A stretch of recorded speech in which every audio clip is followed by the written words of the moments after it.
everybody, and welcome to another episode of This Week in Philadelphia Sports, where, as you might have guessed it, we go over everything that's happened this week in Philadelphia sports.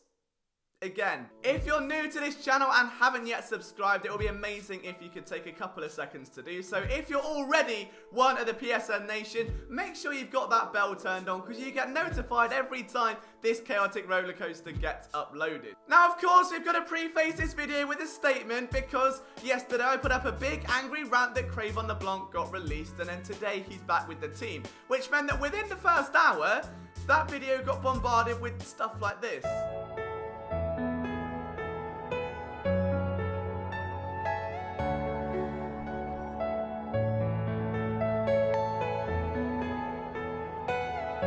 I'd just like to take a second to apologise to nobody and state that I'm not going back on a single word I said in that video, because I wasn't angry that Cre'Von LeBlanc might not return to Philadelphia. I understood that there was a great chance he'd be back with the Eagles. I was angry about the unnecessary risk. Sort of like the Jackass films, you know, they're three of my favourite films of all time. Does not mean for a second that those risks were not absolutely unnecessary in order to make those films, and it could have very easily gone very wrong very, very quickly. And the fact that Cre'Von LeBlanc had interest from NFL teams within a few hours of being released, and that is certain, says all you need to know. It just so happens that he loves Philadelphia as much as Philadelphia loves him. So the captain's crew lives on, but I'm not going to sit here and apologise for calling out a dumbass move when it was a dumbass move just because the full repercussions haven't been felt. Like, we don't go that way here, alright? If we say something, we stand behind it for better or worse, which is why I still own a Sam Bradford jersey, okay? It's part of the brand now. Maybe I'll frame it. But outside of that, Eagles news over the last few days has been a bit of a whirlwind. The team finalised their 53-man roster and their practice squad. We had some injury updates today. Jalen Reagor should be back for week 2, which is absolutely brilliant, while Will Parks and Kes Watkins both hit short-term IR, hoping that they'll return within the first few weeks of the season.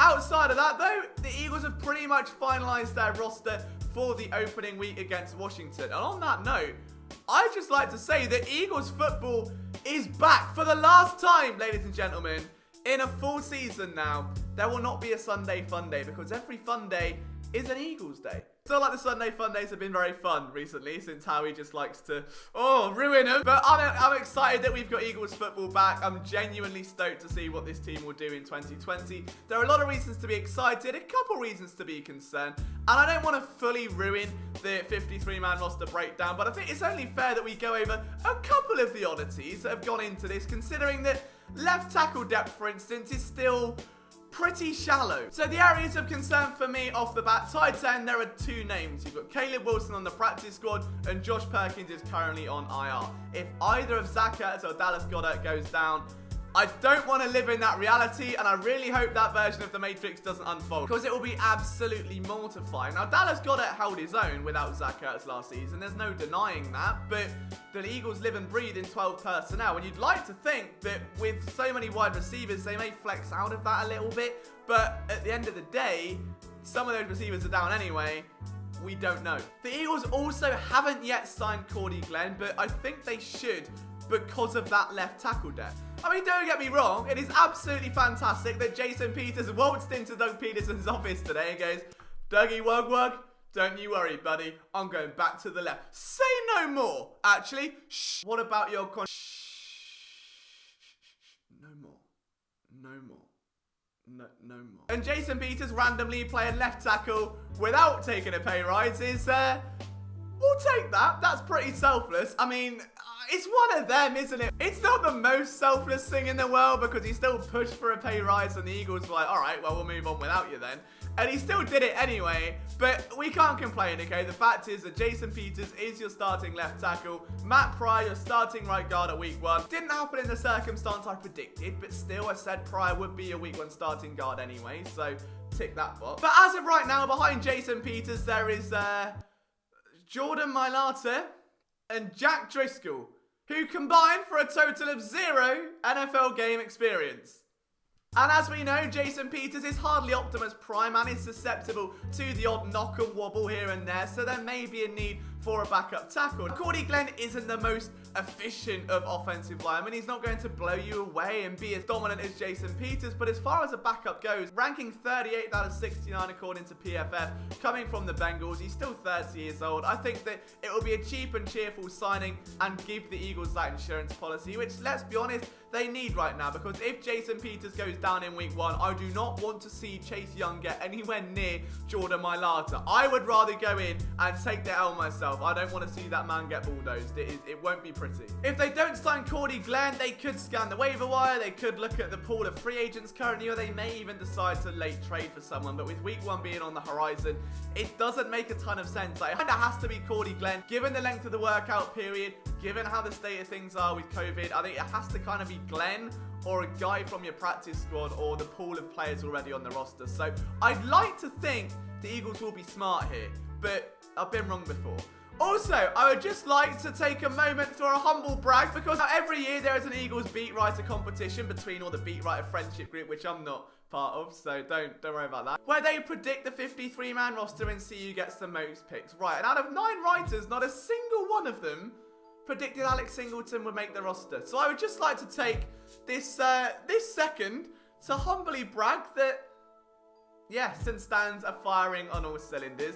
And my bold prediction of all 6 linebackers making the roster also came true. Did I get a lot else wrong? Absolutely, but we're not gonna, what? Don't focus on, no. But there will be a 53-man roster analysis coming tomorrow. I'm hoping to get a surprise film room up on Wednesday, some preview content, and an exciting podcast edition. We're going to fundamentally change everything we have about podcasts here at PSN, so keep your eyes peeled. It's very, very exciting, and I'm sure you're going to love it. We're going to move on to the Flyers now, because they did a thing, and by a thing, I mean just go 3-1 down, give us false hope of getting back to 3-3. They basically Dennised us, is what the Flyers did there. And I'm not alright, I don't feel good about that. A 4-0 loss in Game 7 was about as crushing as my last breakup. It was just terrible. I mean the game, not the, well, Like, there was just so much wrong with the team. It all started with the power play, or a severe lack of it. It was more like a lack of power play. So that's good. But the Flyers crashed out to the Islanders. Barry Trotz gets his Islanders through to the next round. It's a shame, man. The Flyers really, I think, could have taken this series.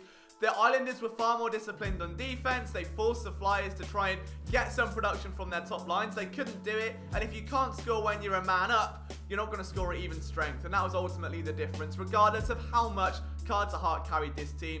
Overall, though, it was a successful first season for Alain Vigneault. I think we can all agree that there was a significant step forward taken. Guys like Kevin Hayes, Nate Thompson came in and just made an absolutely huge impact to this team. There's going to be an important free agency. There's plenty of content coming up, so stay tuned to phillysportsnetwork.com for that. But it's a heartbreaking loss, but one I think the Flyers overall can take pride in that season, take it into 2020, and really make a run. Because I think the core of this team, with Carter Hart in there, with a very strong core in the heart of that team, if you pardon the pun, such as Hayes, such as Giroux, such as Konechny, a very young defense with guys like Philippe Myers. You've got returning talents like Oscar Lindblom, Joel Farabee. I think this is going to be a team to watch in years to come. So that was an exciting first step taken, but we're only scratching the surface in a way. I only hope that they don't pan out like the Sixers. That would suck a lot. The Union beat the Red Bulls 3-0 after Brendan Aronson opened the scoring. So it was a dream day at the office if you're a Philadelphia Union fan, beating your most bitter rival in explosive fashion. You can't complain. Minor quibble, recording for this video was a bit of a pain, so I've lost the last 3 minutes in recording, then my Final Cut library connected, so here's a quick summary. The Phillies are looking very good, they're now second in the NL East, and all the big numbers are looking great again, and I just wanted to say a massive thank you to all of you for your support over the past few months, because we finally got football back. We're over the worst of the COVID period in terms of like the hit on media, and I totally understand that not every small business has been as lucky as my one, and we would not be in this position to keep grinding out content without you guys. So whether you've loved some of it, hated some of it, or don't really care, thank you for just being a part of our journey. Like, you really are the best community on the planet. We're so lucky to have you. Let's just enjoy some Eagles football. We'll see you soon.